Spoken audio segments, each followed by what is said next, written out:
This might sound crazy, but I somehow made it being a 28-year-old father of one without ever once going on a camping trip. And when my friend Caleb found out, he just about blew a gasket. He's a real Bass Pro Shop as my personality kind of guy and the only person I ever knew who played hunting games on his Xbox. He hadn't been hunting in years, but he used to do a ton of camping weekends with the National Guard, and he figured that there was no better buddy bonding method than heading out into the boonies together. So, since we were in Buffalo at the time, he said the Catskills were probably the best place to go if we wanted to get as wild as possible while staying close to home.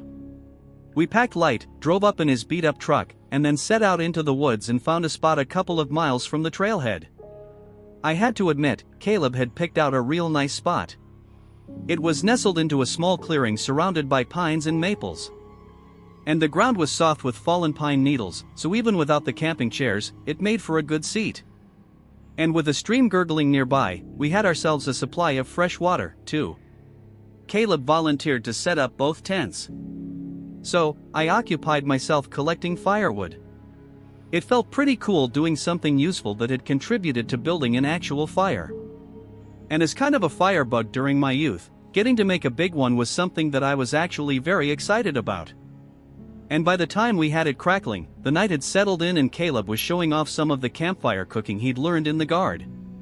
He'd made these things called pudgy pies, which are basically a ton of peanut butter and marshmallow fluff between two pieces of half-stale bread. That might not sound like anything special, but my God, out there in the woods with the chill of the night setting in, it was one of the best things I've ever had the pleasure of eating. But as we ate, the fire burned down fast, and it wasn't long before we needed to collect more firewood. I volunteered myself, seeing as Caleb had brought all the food on his own dime. And then after getting up from my camping chair, I headed off into the darkness. I'd pretty much cleared the area around the camp, so I had to walk into the trees with my flashlight to find more decently sized pieces. I walked around stacking pieces in the crook of my arm. And then all of a sudden, I heard something moving in the darkness ahead of me. I stopped dead and pointed my flashlight ahead of me, expecting to see a deer or something weird, some kind of woodland creature, but there was nothing. Now, I called back, "Yo, Caleb, I think there's something out here." To which then he replied, "Yeah, of course there's something out there, buddy. It's the woods." And the way he said it had me instantly kind of relaxing, thinking, yeah, I mean, that little thing is probably more scared of me than I am of it. Then after picking up a few more chunks of logs, I made my way back to the camp. Once the fire was roaring again, Caleb cracked open the cooler and we had ourselves a few cold sodas while watching the flames like they were TV. I was just about finished with my soda, so this couldn't have been more than 15 minutes later when me and Caleb heard another sound closer to the camp this time. We both went quiet and turned our heads in the direction of the sound. Caleb yelled something like, "Hey, ain't nothing here for you, buddy. Just move along now." And he said it so confidently that I couldn't imagine anything but the hungriest black bear not listening to him. And then a second or two later, we heard these steady footsteps moving away from us. I remember being kind of impressed that it actually worked. I expected Caleb to be pretty pleased with himself, and he didn't look pleased with himself at all. He actually looked spooked. I asked him what was up, and I'll never forget the chill that went through me when he said, "That wasn't an animal, buddy. That was a person." I asked how he was sure and he said the gait was unmistakable, as in like the rhythm of the footsteps told him it was walking on two legs and not four, something I wasn't familiar with in the woods. I got up walking over to his pack and took out the little gun case that he kept his pistol in. And then after taking it out and loading it and tucking it into his jacket, he suggested that we go on a little walk to make sure the area was still clear and maybe talk to whoever was out there. I'm not going to lie, walking the woods with an armed man who said that he just wanted to talk to whoever was out there was pretty goddamned wild. But that was Caleb. He's a friendly guy, but boy can he handle himself. He wasn't looking for a fight. Neither of us were about to lay our heads down to sleep without knowing that we were in the clear. Once we were sure the area was clear, we headed back to camp for what Caleb called a Mexican pizza. And then after a couple of beers and a pre-roll that I brought along for old time's sake, we climbed into our tents for some well-deserved sleep. But for me, sleep did not come easy.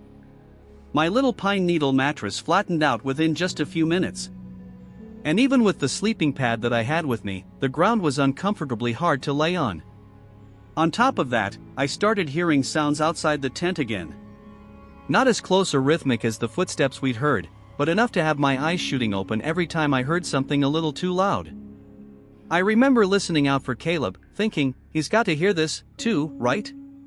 But then I suddenly heard him snoring softly in his tent. He was out cold. I lay there telling myself if Caleb thinks it's safe enough to sleep, then it is. And then after sort of chuckling to myself and feeling like an idiot, I managed to get comfortable enough to feel like I was drifting off to sleep, too. But then I heard it. A distant noise that sounded almost like a faint cry of something alive and in pain.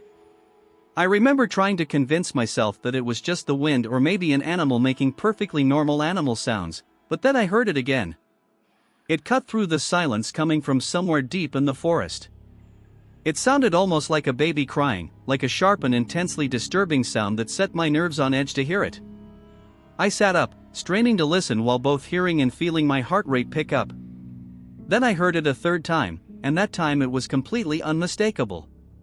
It was a high-pitched sob that rose and fell with the baby's breath. And I'm sure you'll know what I mean when I say the sound alone tugged at something primal in me. Something which said, "Make it stop." I rushed to put my boots on, then unzipped my tent and rushed over to Caleb's. I guess running woke him up because he asked, "What's going on?" Before I even got to his tent, I unzipped it just enough to be able to see him and then said, "Sage, listen." We listened in silence for maybe only a second before it sounded again. That same skin-crawling baby's wail. Caleb's eyes went all wide as he pushed himself out of his sleeping bag, and the first thing he went for was his gun. I remember saying, "Bro, there's a kid. I don't think the gun is going to help." Because my first thought was like, there's a kid out there, lost and afraid, who actually needs our help. But then Caleb says, "That's no kid, buddy. Listen again." And I remember being just about to launch into some counterpoint, something along the lines of, "What the hell are you talking about?" But then the baby cried again and I caught on to what he meant. There was something wrong with the sound we were hearing. Something you didn't notice unless you really listened. The gut reaction I felt masked it. But Caleb was right. There was something off about it. Something weirdly hollow.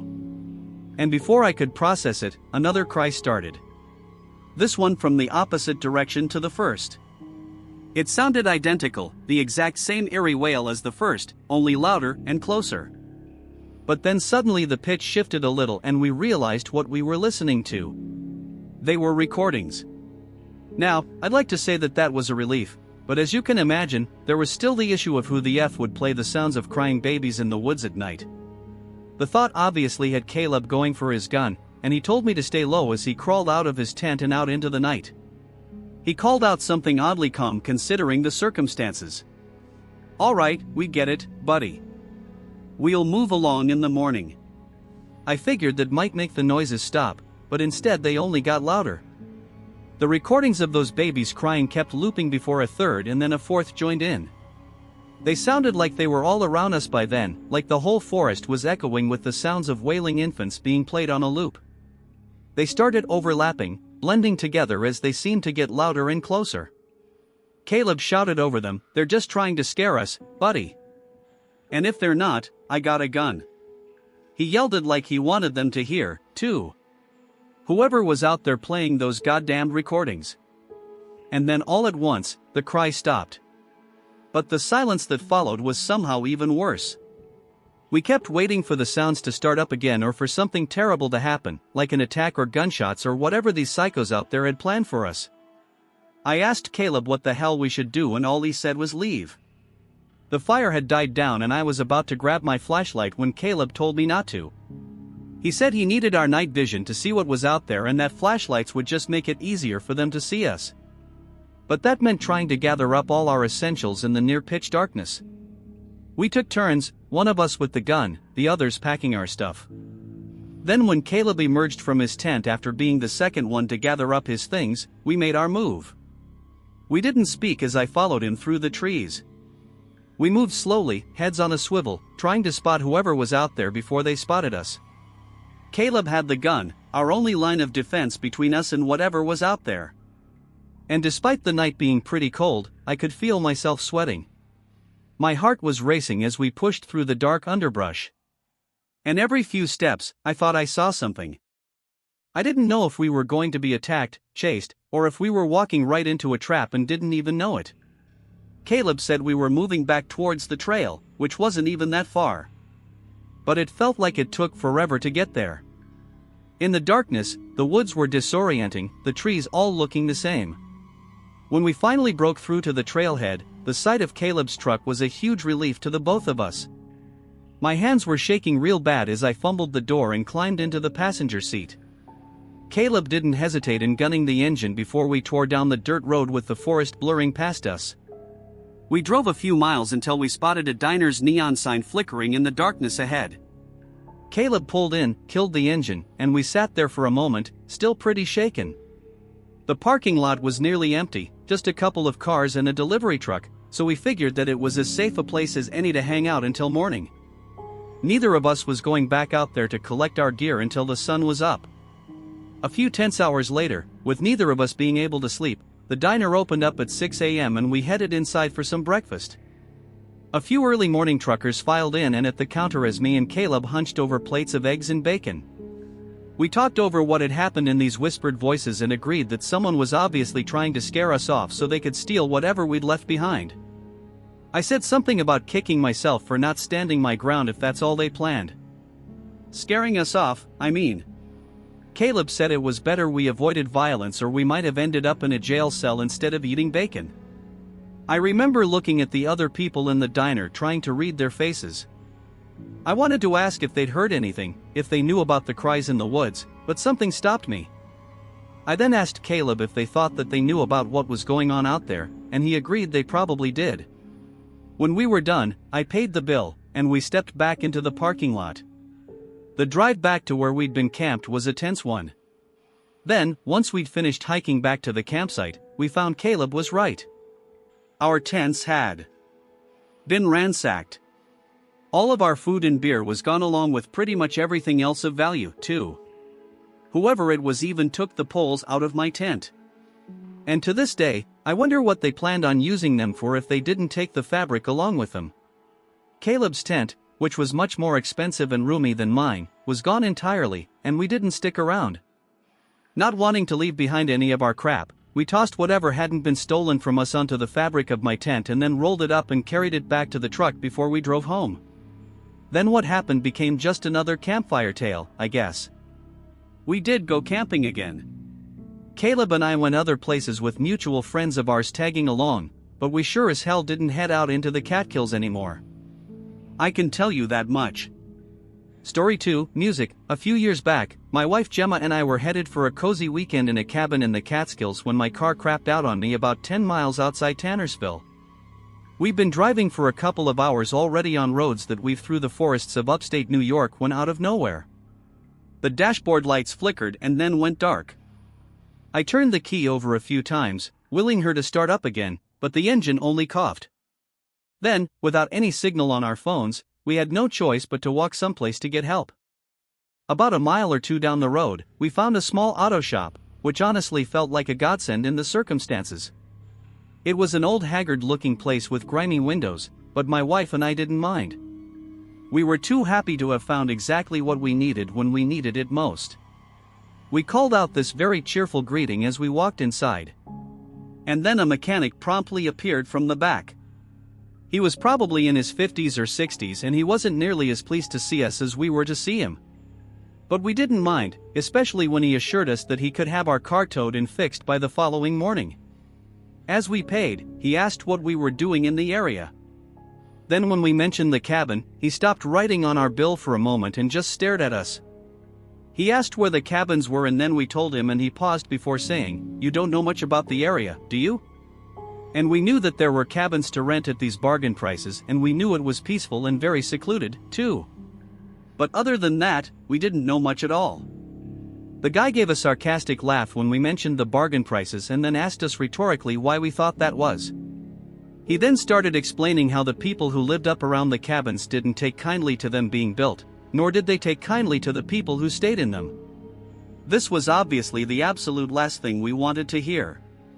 The cabin had been cheaper than many others in the area, but it was still a real nice place that cost us almost $000 of our hard-earned cash. We didn't want to just turn tail and run, but there was also the question of how at risk we'd be if we didn't. We asked the mechanic if he thought that we should just cancel, even if it meant losing our money, and he said he wouldn't go that far, not personally anyway, and that as long as we stayed around the cabins and didn't stray too far from the woods, we'd probably be fine. However, he did say that if anything weird started happening around the cabin, if anyone showed up and started trying to intimidate us, that the safest thing to do was to get the hell out of there. He asked if we were armed, and as it happened to be, I brought my cig along just in case there were bears or something. He told me to keep it handy regardless if we saw or heard anything. And then after waiting for one of his buddies to show up, we managed to get ourselves a ride to the cabin. It was a tense ride to say the least. Not only because I was super wary of what we'd been told, but me and my wife disagreed on whether the warning was actually genuine or not. See, she'd gotten a completely different read on this mechanic and thought his attitude totally flipped on us once he realized we were tourists, staying in this nice, pretty much gentrified cabins. She thought that everything he said afterwards was intended to freak us out and spoil our weekend, and how that was a jerk-off thing to do to two oblivious city folks. And as I said, I didn't agree with her at all. Everything he said felt pretty genuine. And if he secretly hated us, fixing us a ride to the cabin sure was a weird way of showing it. We were both still pretty tense as we arrived. But once we got inside, our spirits were lifted immensely because not only was the inside just as rustically luxurious as advertised, but a little walk around the perimeter showed nothing but peaceful, barely touched forest. There were no shadowy strangers walking between the trunks, no weird symbols carved into the trees, and while there were plenty of animal noises, they were much more exciting than they were spooky. After our walk, we unpacked our bags and made ourselves some dinner and then kept on enjoying what we thought would be a weekend of peace and quiet. Part of me kept thinking about the mechanic's warning, but as I said, seeing the place up close and taking a walk around did a lot to calm our nerves. Not to mention, I had my gun with me and I was confident in my ability to defend both of us. If anything went wrong, we'd be fine. At least that's what we told ourselves the afternoon we arrived. What was supposed to be our first night, but ended up being our last, passed uneventfully, but not quietly. The forest itself was super loud, something I really didn't expect. There were crickets, owls, and pretty sure I heard a coyote howl, but there was nothing that passed over the line from cool to creepy. And both me and Gemma slept pretty well. The next morning, we got up, took showers, and made some coffee. And then we sat on the porch looking out into the woods, wondering what the hell we were so spooked about during the previous day. At that point, with the woods all peaceful and with fine weather over us, it was like a little slice of woodland heaven right there in front of us. And then, out of nowhere, I saw something that changed everything. Maybe 20 to 30 yards out, there was a tree that looked off. One of the thicker branches near the top looked neatly cut and was leaning at an unnatural angle. After picking myself up from our seat on the porch, I walked into the trees to take a look at it. I quickly realized that there was a log jammed into one of the trees and that it was being sandwiched against the trunk by a long stick that had been weaved between the branches. This probably sounds painfully naive to more rural folks, but when I first looked at it, I didn't realize what I was looking at. I thought it might have been a tree sculpture or something, maybe a Native American thing I hadn't heard of. But then I noticed the wire that had been strung down the tree trunk, and it ran off into the underbrush at its base. I took a few more steps along what was roughly a worn trail, following the wire's assumed path with my eyes, until I saw it emerge again, only 10 yards ahead of me. It was strung right across the path that I was on. If I had walked any further, maybe without that coffee, there's a chance that I wouldn't have noticed it at all. But there it was, clear as day. And once I saw it running horizontally across the trail, I realized what it was.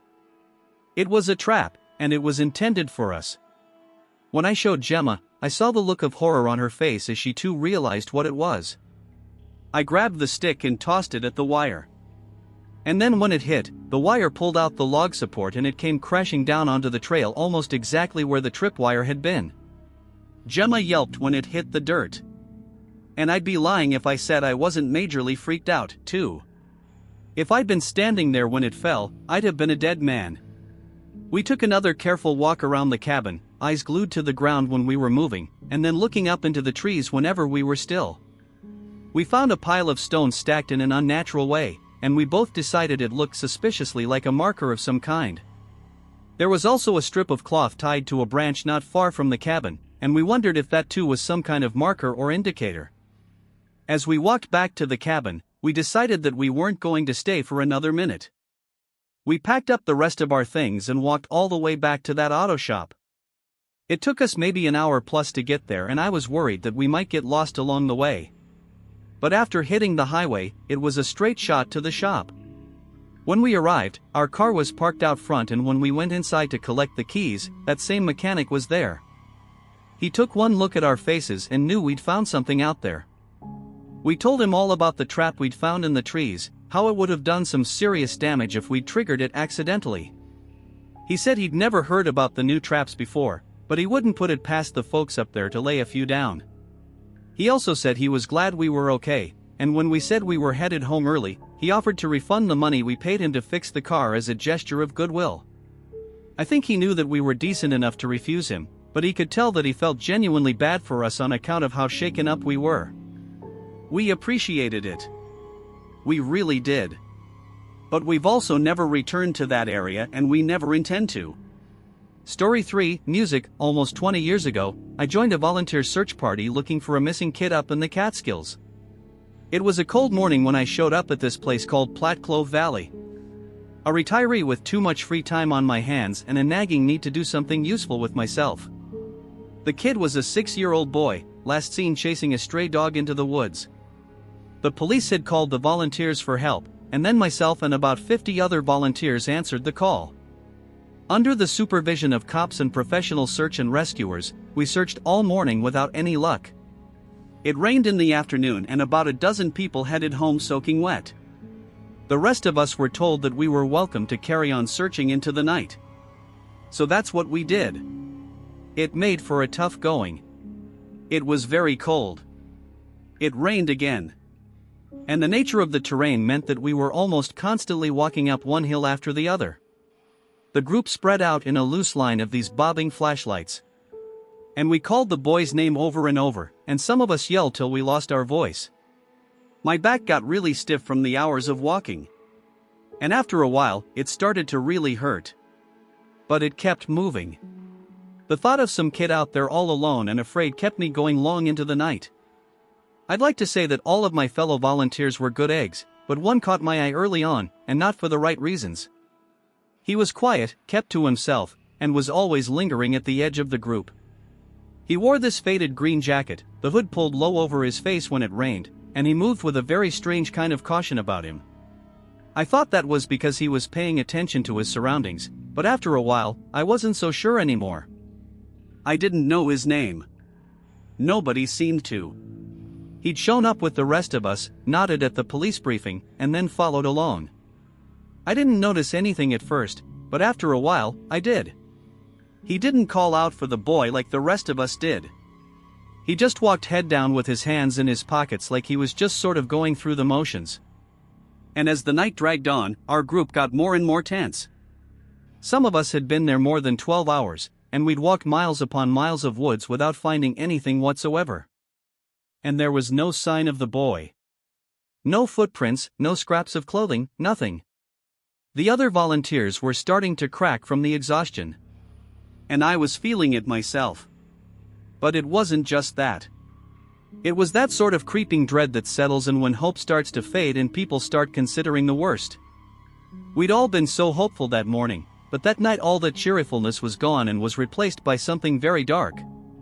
Around that same time, I noticed the man in the green jacket avoiding a particular stretch of the valley he'd been assigned to search. It was a rocky area thick with brambles and fallen logs, but it wasn't impassable. We'd been told to check every inch of our grids, but he steered clear, always finding a reason to drift into other areas that were already being covered. At one point, I saw him staring into the ravine that he seemed to be avoiding. His flashlight beam was just kind of lingering on it for a moment before he turned and walked away. I felt my heart sink as suspicion crept into my mind. It wasn't just that he was avoiding it. It was like he knew something we didn't. I tried to shake it off. I was almost completely exhausted. So, I was kind of mad at myself for jumping to conclusions. But then I saw him do it a second time, skirting that exact same way near the ravine. I remember watching his steps quicken as he passed it. The other volunteers didn't seem to notice. They were too focused on their own patches of ground, but I did. I kept my eyes on him for a while and then decided to search the ravine myself. I walked down the valley, past the man in the green jacket, and was no more than a few feet into the ravine when I spotted something ahead of me, lit up by the beam of my flashlight, and the sight of it stopped me cold. I remember my flashlight sweeping over the dirt, and there it was, a small blue toy car, half buried in the leaves. My breath caught in my throat when I saw it because it was the toy the boy had with him when he ran off into the woods. It was scratched with one wheel bent, but it perfectly matched the description the boy's parents had given. I called out to the rest of the group. The first to arrive was one of the police officers, and I showed him the toy right away. I didn't say anything about the man in the green jacket. Not yet. I didn't want to sound paranoid, but most of all, I didn't want to stir up trouble in a group that was already on edge. The man in the green jacket reappeared, slipping back into the group like he'd never left. I watched him as he stood at the back, his hood still up and his hands still stuffed deep in his pockets. I was convinced that he'd seen the toy, but had chosen not to report it, and I couldn't keep quiet anymore. I suddenly pulled one of the officers aside and in a low voice, I told him what I'd seen. I told him how the man avoided the ravine and how he seemed to know more than he let on. The officer listened and nodded along. Then when I was done, he thanked me for letting him know and said he'd discuss what he'd heard with his fellow officers. He didn't do anything right away, so I figured they weren't going to act on the word of some exhausted and half-crazy old person. But a little while later, I saw two officers approach the man in the green jacket. They stepped away from the group, and I couldn't hear what was being said, but I saw the man's shoulders stiffen as he became very defensive. They talked for a few minutes with the man gesturing, and then he turned and walked off into the dark. Around 1 o'clock in the morning, before I left, I asked the officer what had happened when he spoke to the man in the green jacket. He said the man had been questioned, had denied knowing anything about the boy's disappearance, and had been so offended at having to justify himself that he actually left the search entirely. Now, having made a note of his name on his ID, they knew who he was. But he was unlikely to be questioned unless the investigation pointed in his direction. And I understood the police can't just arrest someone on some hunch. But on the walk back to my car, I couldn't stop thinking about the man in the green jacket and about that ravine he'd avoided. And the next day, I went back for a second day of searching, but the mood seemed to be different. Nobody talked much. There weren't as many smiles, and even when people did, the smiles never seemed to reach their eyes. The man in the green jacket didn't show up again, but his absence felt louder than his presence ever had. One little talk with the cops, and he just quit. And it didn't sit right with me, and I don't think it ever will. I didn't find out what happened to the boy or what the man in the green jacket knew. And since he was never arrested, at least to my knowledge, I have to accept that I'm going to die not knowing. And that, my friend, is a very bitter pill to swallow. Music, Story 4. My name's Rachel. I'm from New York and I see that you post a lot of hiking and camping stories, so I figured I'd send mine in. I used to do a lot of solo hiking in my early 20s, something I picked up in college and then carried with me into the real world. It was my #1 stress reliever in my chosen method of exercise. But that all changed after a trip to the Catskills, one that ended up being the last solo hiking trip I ever went on. I went to college in Pennsylvania, so while I'd visited a lot of the trails and parks over there, my native New York remained mostly unexplored. That meant my trip to the Catskills in November of 2017, specifically to a place called Blackthorn Ridge, was my first. I enjoyed the exercise aspect of hiking, but sometimes it was the solitude I craved the most, and I'd sometimes shy away from the more pedestrian trails in order to see the less traveled areas of the places I visited. So, you can imagine my surprise when, while working through a patch of pine trees, I saw a small leather-bound object sitting at the base of a tree. Being the naturally curious soul that I am, I walked over and picked it up. And while it had obviously been there for a long time, I found that it was in relatively good condition. It was a small leather-bound notebook. And then when I opened it up, I saw it was actually somebody's journal. It felt a little rude and obviously intrusive at first, just kind of reading someone's journal like that. But since the notes seemed to focus on the details of the writer's hike, I figured it wouldn't hurt if I just sort of thumbed through it a little, especially if it meant being able to return their journal to them once I got back home. The first entries I read were pretty ordinary and mostly talked about being on a winding path through a place called Blackthorn Ridge, which coincidentally was pretty much exactly where I was standing. The notebook's owner was also a solo hiker and obviously somewhat of a kindred spirit, I guess, because they wrote about the thrill of being out there alone. How beautiful and peaceful it was and how it was their first time in the area. It was like reading my own story all written out ahead of time. And I remember thinking how me and this person would probably be good friends should we ever meet one day. I closed the journal, slid it into my jacket pocket, and then carried on hiking along the ridge till I felt the pang of hunger creeping up on me. I stopped near some flat rocks, took out my water bottle and a few snacks, and then as I sat cross-legged on one of the rocks, I just kept reading the journal. I'd already made a note of the person's name, as there was a little note saying, "If lost, please return to X." So, I knew exactly where to mail it to once I got back home. But since I was lacking on any reading material and this person's hiking journal was so relevant, I figured that I'd just keep reading on a little until things got too personal. But things didn't get personal, they just got weird. I remember turning a page and then seeing how the next entry was written way different than the others. Now, in short, it was just clipped sentences. The person wrote about how the woods didn't feel so friendly anymore. They wrote how the birds weren't singing anymore and how the squirrels weren't coming down from the trees, but obviously not like I'm doing. All they wrote was, "No birds, no critters, dead quiet." The next words were, "Predator in area, ? And it seemed very rushed. So, I immediately glanced up, started scanning the trees around me, but I didn't get the same impression at all. To me, and I was a pretty experienced hiker at the time, everything seemed fine. The birds were sound, the squirrels were bounding around the forest floor. I could kind of hear them, and I didn't even feel remotely under that threat or in danger. But then, as I read on, I got this creeping feeling up my spine, as the hiker's final entry mentioned a place called Hollow Crag. They said that there was this rocky clearing just beyond a meadow where the grass dropped into a shallow basin. All they wrote after that was something like, "Warn any other hikers. Stay away." They didn't explain what that exact danger was, they only warned against going there. But those final few words about warning other hikers about staying away, they looked almost scratched into the page like whoever had written it was scared out of their minds. I remember closing the journal over and tucking it back into my jacket and with that creeping feeling working its way up my spine.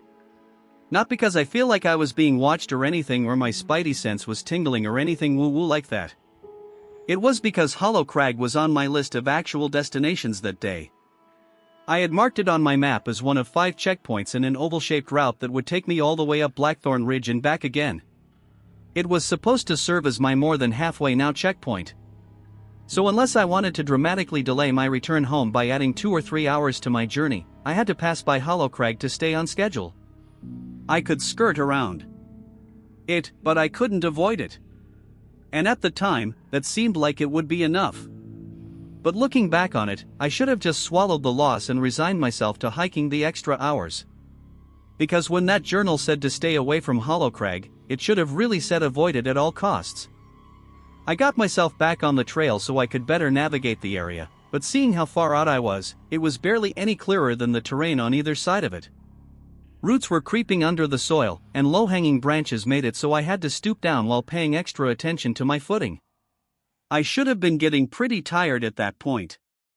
I'd been hiking solidly for a few hours, but I was also getting a nice steady hit of adrenaline every time I thought about what was written in that journal. I'd glance over my shoulder every so often, half expecting to see someone following me. But the forest seemed empty, just me and the trees. There was no one in sight, but that didn't mean no one was there. And I remember the moment I heard this loud snap coming from behind me.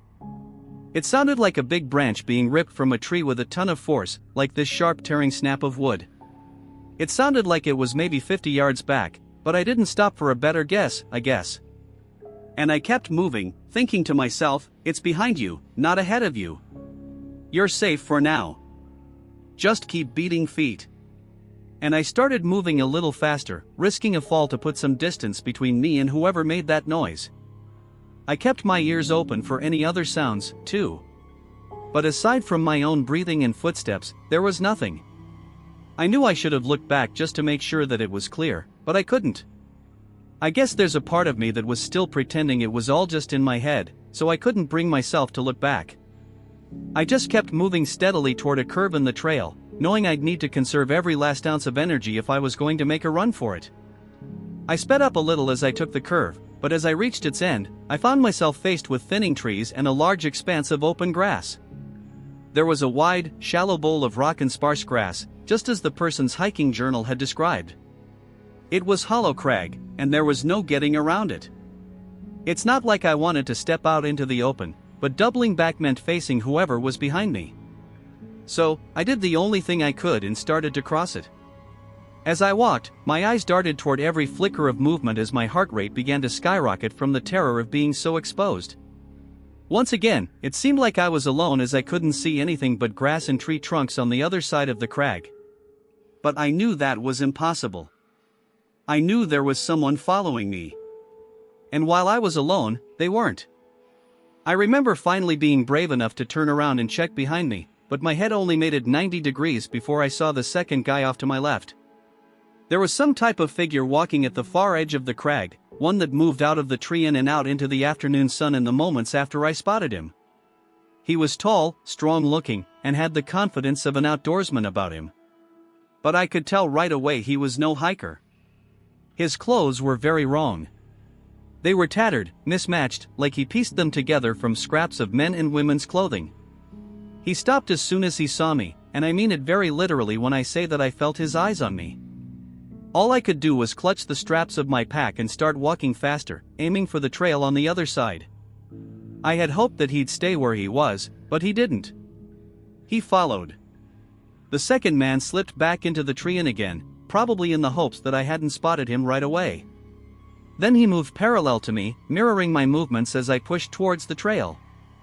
At this point, my legs were burning from the exertion, and I wasn't even running yet. I knew that, like any predator, running would be the trigger for them to chase me. And when that chase started, it needed to start on my terms, not theirs. The trail was close now, maybe 30 to 40 yards, but I could still see the second man keeping pace to my left, ready to swoop in at any moment.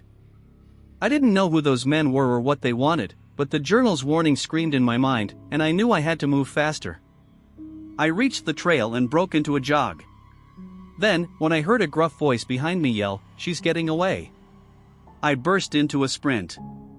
Even with low branches scratching at my face and even with my pack bounced painfully against my back, I ran as fast and as far as my legs could carry me because I'd never been so scared in my entire life in those moments.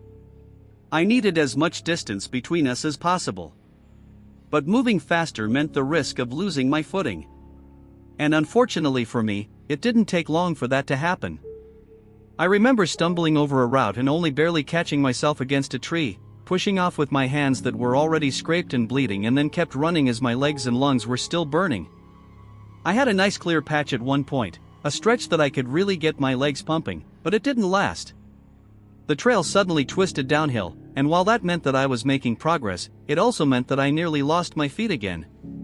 That time I was even luckier not to go tumbling down that slope, which at that stage probably could have been fatal.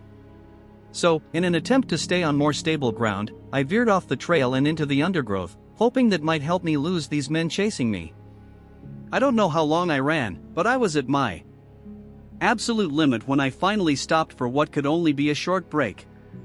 I was huffing air. My vision was all dizzy as the force blurred around me, and I fought the urge to puke. My legs obviously were screaming for rest, but I couldn't stop. I had to keep moving, even if the only thing keeping me going was pure terror. I ran until the forest began to thin out and the trees gave way to a gravel path.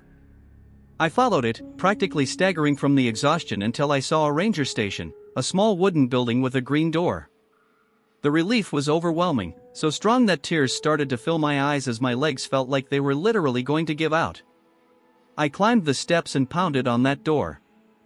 No one answered, but the door was unlocked, so I pushed it open and stepped inside. And like any good traumatic event, I got to enjoy a wonderfully horrifying moment of a false ending. Because when I walked inside, I saw that station was empty. There was no ranger, just a single room with a desk, a radio, and a map of the Catskills pinned to the wall. I locked the door behind me and sank to the floor, keeping my back against it as one final line of defense against anyone that might have followed me. When I heard nothing but silence for what must have been a half hour or so, I took the journal from my jacket and placed it on the ranger's desk. I don't know why I did that at first, but now looking back on it, it feels like I was saying, okay, no more. I give up and I don't want to play anymore.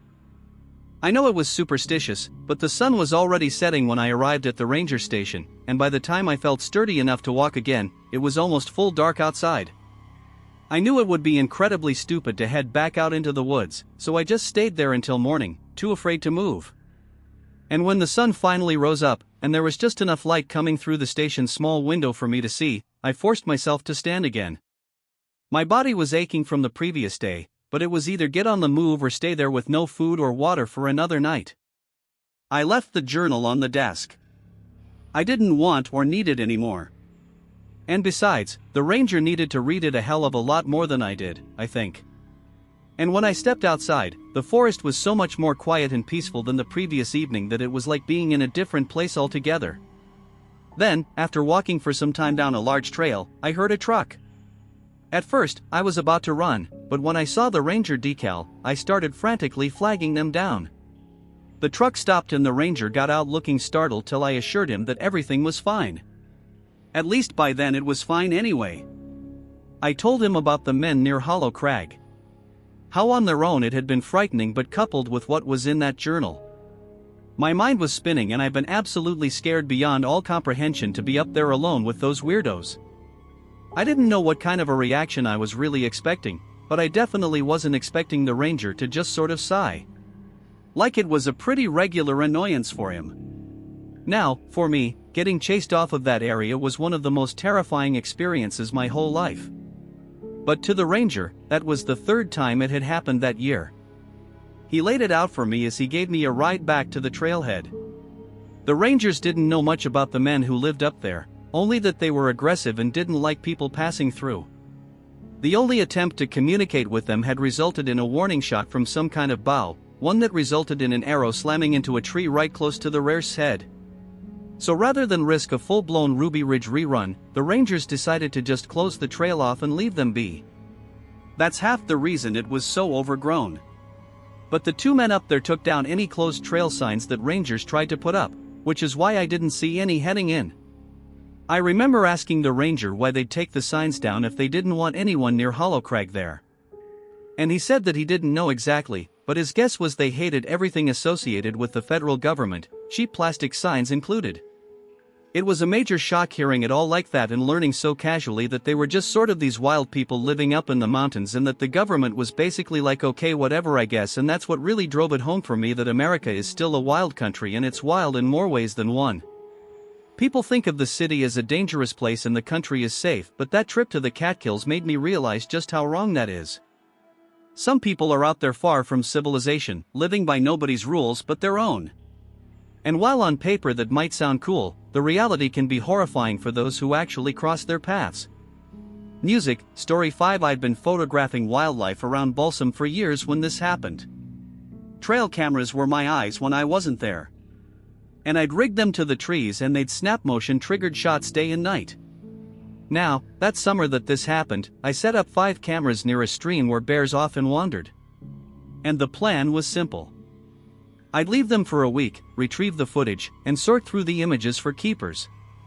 But I ended up getting way more than I bargained for. The first sign of trouble came when I reviewed the footage back at my cabin. Most of the cameras had captured what I'd hoped for. Bears lumbering through the brush with their eyes glinting that sort of infrared glow. But one camera, tucked much deeper in the woods, showed something else. One night, a man walked into shot, but not some hiker or camper. This guy looked like he'd been living wild for years. His clothes were torn and filthy, and after walking into the shot, he'd started digging in the dirt with his hands, just sort of clawing at the earth like some type of animal. His movements were frantic, almost feral, but he never once looked at the camera, and I assumed that he hadn't seen it. I remember staring at the grainy images, my mouth just kind of hanging wide open, just completely astounded by what I was seeing. Who the hell was he? And what the hell was he doing out there? The footage obviously gave no concrete answers. All I had were pictures of him scraping at the ground in the middle of the night. It wasn't so much what he was doing either. It was the way he was doing it. Something about the way he moved, the way his head twitched as he worked. It scared the crap out of me. So rather than be in the same section of the forest as this dude, I decided to retrieve the cameras the next day, a whole 2 days earlier than planned. I wanted those images safe, and I didn't like the idea of being alone in the woods with someone like that walking around at night. The next morning, I hiked back to the stream where I'd rigged the cameras. I found the first camera easily, but the second I saw it, my heart sank. The lens was shattered and the casing cracked like someone had taken a rock to it. I checked the next one and found the same thing. Someone had smashed it to pieces. By the third one, my hands were already shaking with anger. 4 out of 5 were ruined with their memory cards either missing or found crushed on the ground where they'd been rigged. Only one camera, deepest in the woods, was still intact. I hesitated before checking it, as part of me wanted to grab it and just leave, but I needed to know what was on it. So, I popped out the memory card and slid it into my portable viewer. The first few clips were normal, just animals of varying shapes and sizes. And then I saw him, the same man in the same tattered clothes. But this time, he wasn't digging. He was standing right in front of the camera, staring into the lens. His face filled the frame, very pale, gaunt-looking, with big dark circles under his eyes. His lips moved like he was muttering something, but the camera didn't pick up sound. His eyes locked onto the lens like he knew something was watching. I shut off the viewer, yanked the camera from the tree, and then got the hell out of there. I stuffed the camera in my backpack and started back toward the trailhead. My car was a 2-mile hike away, but every step felt like it took forever. The forest didn't feel peaceful at all anymore. Now, I couldn't shake the image of that guy's face, and the way those hollow eyes seemed to stare right through the lens. What did he want? Why had he smashed the cameras? And why had he left that one, the one with a video of him? It almost felt like a message and one that was easily understood. It clearly said, "Leave now." And I tried to reassure myself, thinking that maybe he was just some hermit spooked by the cameras. But deep down, I knew better. He looked right at me through the lens. He clearly wanted me to see him. After an hour or so of very tense walking, the trail opened up and I saw the faint outline of the clearing where I'd parked. I walked over to my car and then when I reached it, I glanced back at the tree and, half expecting to see him staring back at me. But there was nothing. No movement, no sound. But I knew he was out there, and that was enough to send a shiver through me. I climbed into the car, slammed the door, and locked it. And I drove all the way home without stopping. I didn't go back to Balsam after that. The footage from the last camera stayed on the memory card unviewed and I couldn't bring myself to watch it again and see his face. I packed up my gear and moved my work to a different range far from those woods. The bears of Balsam Lake would have to wait. Hey friends, thanks for listening. Click that notification bell to be alerted of all future narrations. I release new videos every Monday and Thursday at 9 p.m. Eastern Time, and there are super fun live streams every Sunday and Wednesday nights. If you got a story, be sure to send them over at my email, letsreadsubmissions@gmail.com, and you might even hear your story featured on the next video. And if you want to support me even more, grab early access and all future narrations and bonus content over on Patreon, or click that big join button here on YouTube to hear about the extra perks for members of the channel. And check out the Let's Read podcast where you can hear all of these stories and big compilations located anywhere you listen to podcasts. And I also have a true crime channel called Saturn Soul. All links in the description below. Thanks so much, friends. And remember, the only way out is up.